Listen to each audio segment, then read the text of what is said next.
Alright, so I've been trying to look back through a couple of my journals that I wrote during a time period where I do believe when I wrote these journals I was suffering from spiritual psychosis. And it's really difficult for me to talk about it because I feel like it's difficult for me to look back at these journals and my other DID headmates as well without feeling remorse, shame, um, and just kind of being reminded of all the crap we were going through at the time that we wrote these journals. But that being said, there's still some useful stuff in there that was not only relevant then, but has remained relevant and useful now. And as such, I want to talk about this psychological model or mental model of hell that I came up with a couple years ago now. And so this model of hell is based loosely on the Qliphoth, and it's also a bit inspired by Dante's Inferno as well. I haven't actually read Dante's Inferno, I've just seen some videos on it, and I haven't read much on the Qliphoth either. It's another thing that I've mostly seen videos on. But this mental model of hell as in a concept of torture, a concept of the harshest, most difficult parts of existence in this context. And here is the layers that I came up with. And this is also describing the destructive parts of my own shadow, or the hard parts of consciousness and the hard parts of life as human. So the first layer I have here, layer 1, is fear. Layer 2 is death. Layer 3 is violence. Layer 4 is gluttony. Layer 5 is hate. Layer 6 is stealing. Layer 7 is lust. Layer 8 is memories.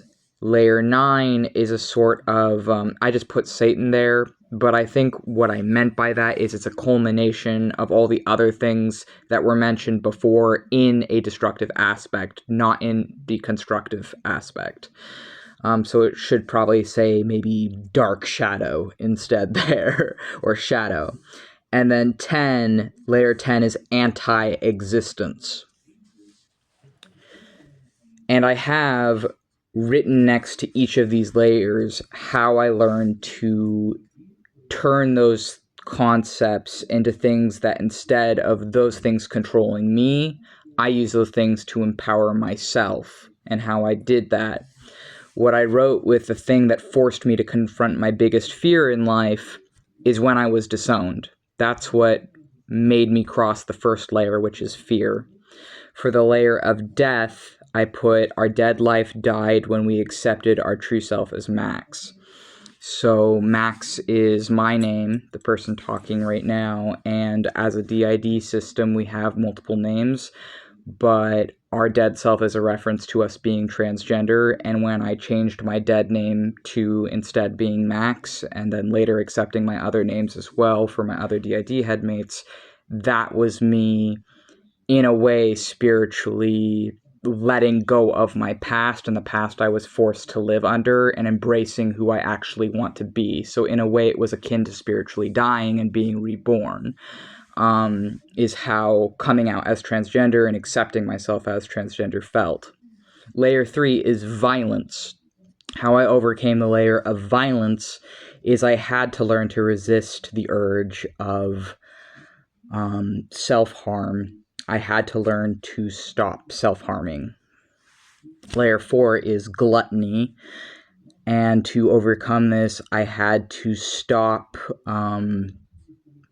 let's see, the way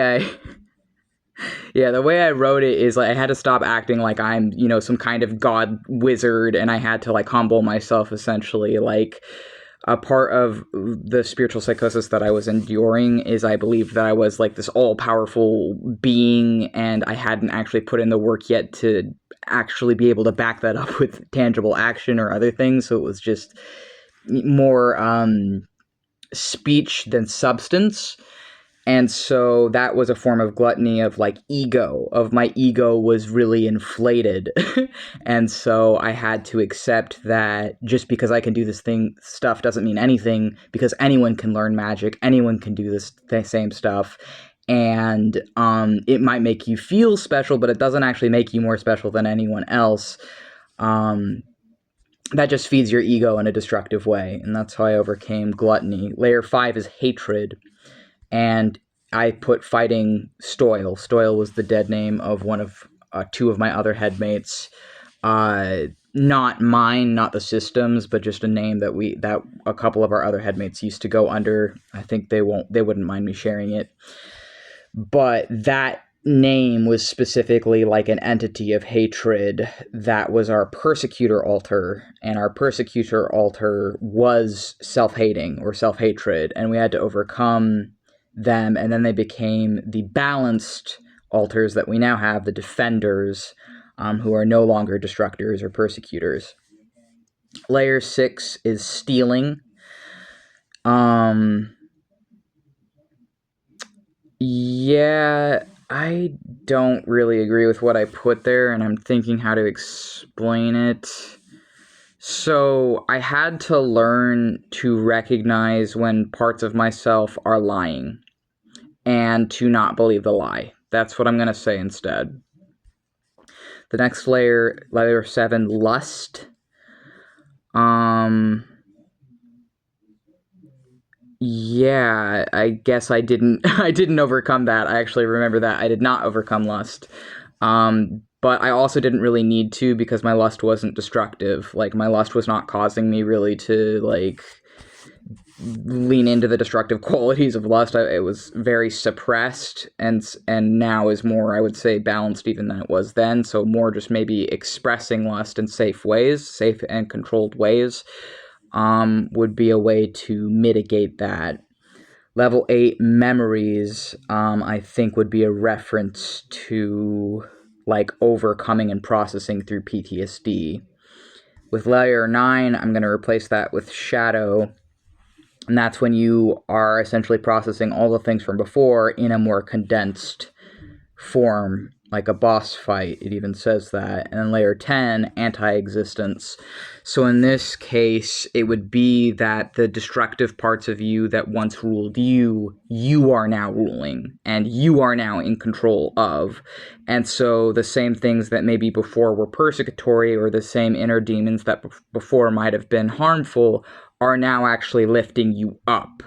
And that, I think, is what is meant by that. And so even though I have a lot of problems with this journal, I'm definitely not going to read most of what I have in here, because it's just kind of painful reading a lot of stuff in these old journals for me, because of like where I was at mentally when I wrote a lot of this stuff.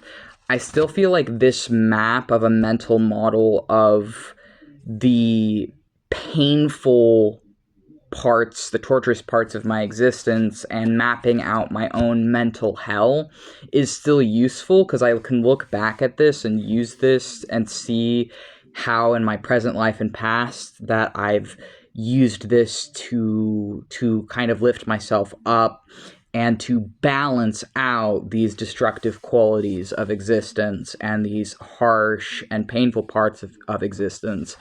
But I also want to talk about, while I'm making this, that a lot of these things don't have to be bad. For example, fear is a protector. Fear can be a protector. Fear can actually be something that keeps you alive and prevents you from dying.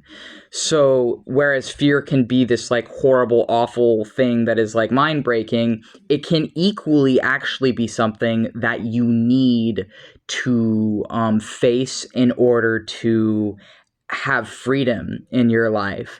And for me, when I was disowned, that was forcing me to face my biggest fear, the source of all the other pain in my life, which in my case was my bio dad. That man was not a father to me. He's just the guy who tortured me for 20 something years, then threw me away through a text.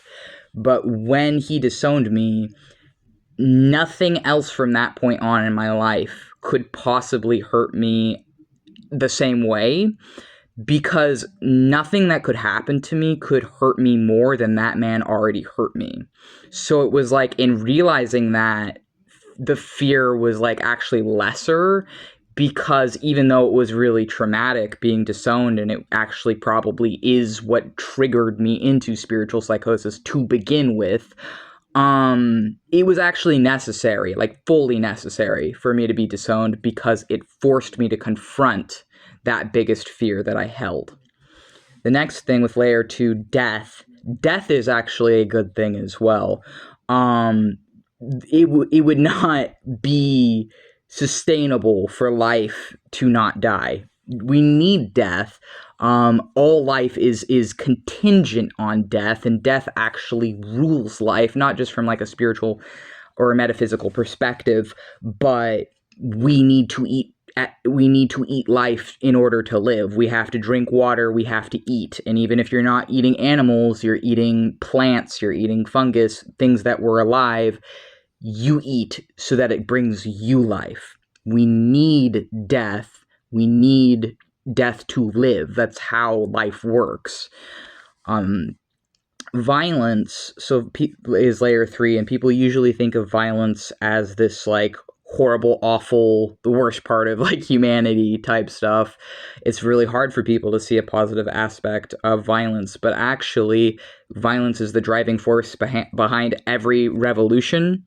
Violence is necessary for fighting back against oppression. Violence is necessary for being able to defend and protect yourself against abuse.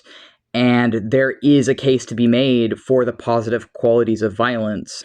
With gluttony, I feel like maybe I should put a different word there, because it's such a like old word, and it just doesn't really fit, I feel like, what I was trying to get across, because it's more like ego. So I might want to actually put ego instead of gluttony. But essentially, like with layer 4, it's the stuff that makes you feel like you're above everything else, or you just keep feeding it and it grows bigger and bigger and bigger, or like you're not able to separate yourself from it. Like you think that you're right and everyone else is wrong, and it's very black and white. And so gluttony or ego could either go in level 4, and it's hard to see a sort of like positive quality for gluttony, but I think there probably is one. I just can't think of any right now. And so, like, even though a lot of these, I think, are, I'm talking about the destructive forms of them, even in the things I listed, there could be constructive aspects. It's just, these are the parts of my shadow that were the things that I would see as, like, my own personal mental hell that I've had to overcome as a sorcerer, or if they're not overcomeable, what I mean is I've had to learn to live with. I've had to learn to make work for me instead of me working for it. And I think that you have to learn to balance these parts of yourselves out in order to make peace with this human existence and make it bearable to go on. And this is the way that I found to do that.